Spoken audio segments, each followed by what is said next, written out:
Hi everyone, welcome to another episode of Motivating Monday. In today's sharing, I've been assigned the theme or topic of character encouragement and motivation. And so from this, I will be sharing about an account in the Bible that is familiar to us all. And hopefully this will serve to encourage us, to motivate us in a way. And this will be actually from the well-known incident of David and Bathsheba. So this is something that's familiar to all of us. For background on this, I would say story or account, please kindly refer to 2 Samuel chapters 11 to 12. At this point in time, I encourage all listeners or viewers to actually pause this video and take some time to read through these two chapters as a recap.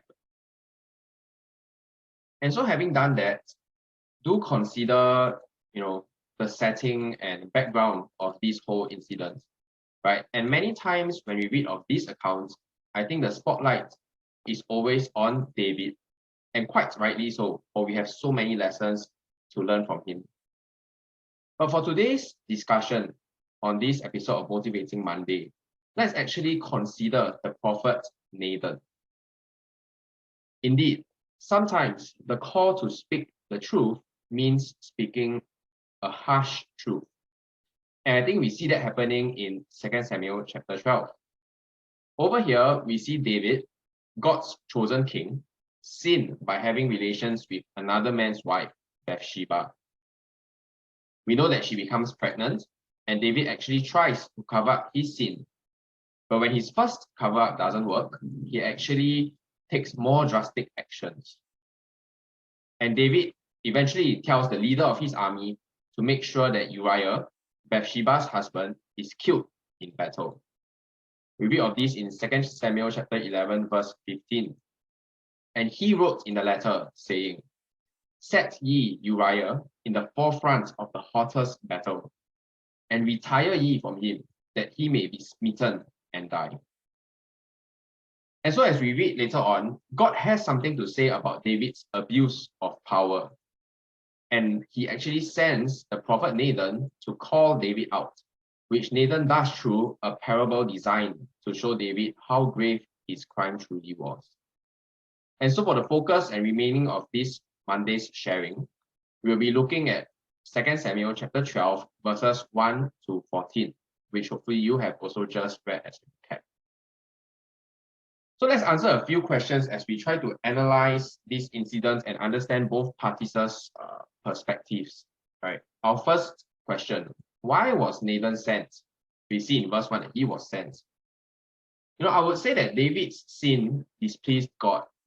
And David, as we all know, to be a godly man, he actually didn't listen to his own conviction and his own conscience. And so now what was happening was God sent someone else to speak to David. And God was so merciful in that sense to keep speaking to David even when he didn't listen.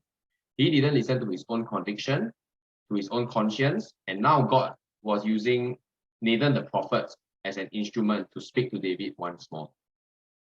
And even more key to today's learning and encouragement for us, how did Nathan deliver God's admonishment?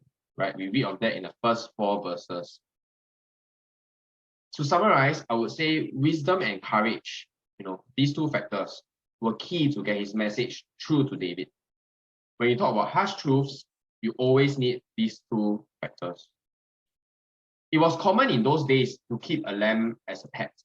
And so I think Nathan very aptly used this story of the pet lamb in his parable to David.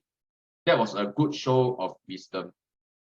And we know back from 2 Samuel chapter 7 that Nathan previously delivered a message of great blessing to David.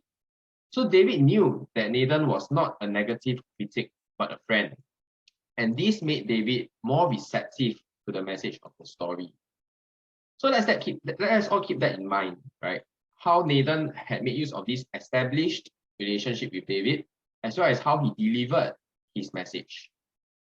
And of course, we know what Nathan's message was in the 4 verses. The sin Nathan described is basically theft, right? The sin that he described was theft, in the sense that David stole something from Uriah an implication of committing adultery with his wife Bathsheba. And further on in verses 5 to 6, what was David's response? That's our next question, right? How did he respond?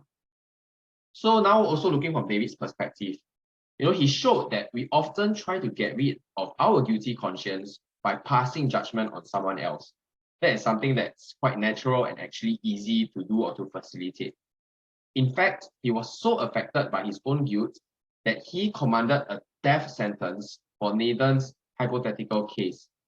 And let's note that this was not a capital crime based on the law back then that would deserve a death sentence.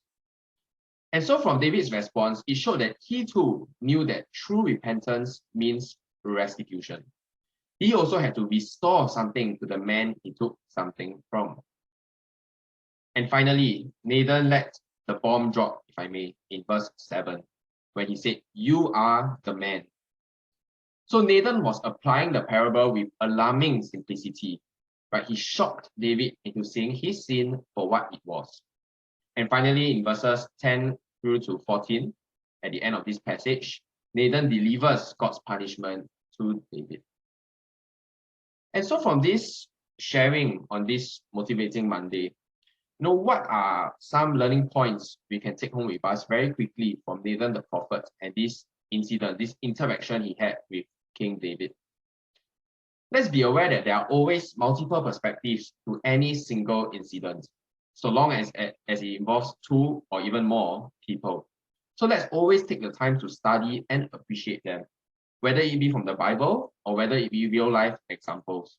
Let's take the time to appreciate the multiple perspectives. And on to the main point of encouragement, motivation, right? Let's be encouraged to do what is difficult to do, right? Be encouraged to do what is difficult to do. Because that is what Nathan the prophet did with his friend, if I may, King David. It is important to be tactful, right? We are not denying that during this session. But don't let that be an excuse to avoid harsh truths, right? Don't let tactfulness, or doing things a right way, don't let these things be an excuse to avoid harsh truths.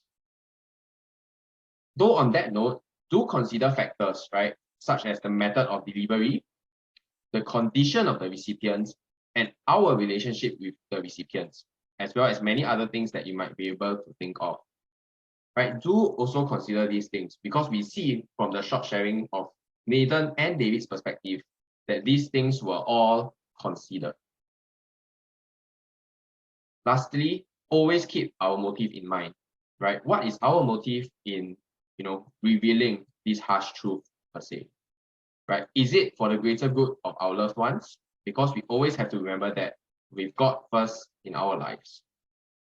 We know how David grew from this experience subsequently, so we can take confidence in how Nathan actually had the wisdom and had the courage to deliver this message. And so with that, as we draw this Motivating Monday to a close, I hope that Nathan's example will encourage us to be bold in displaying the Lord's righteousness and justice as Christians today. Let's remember that harsh truths are as important as any other truths. Thank you very much for your time and have a great week ahead.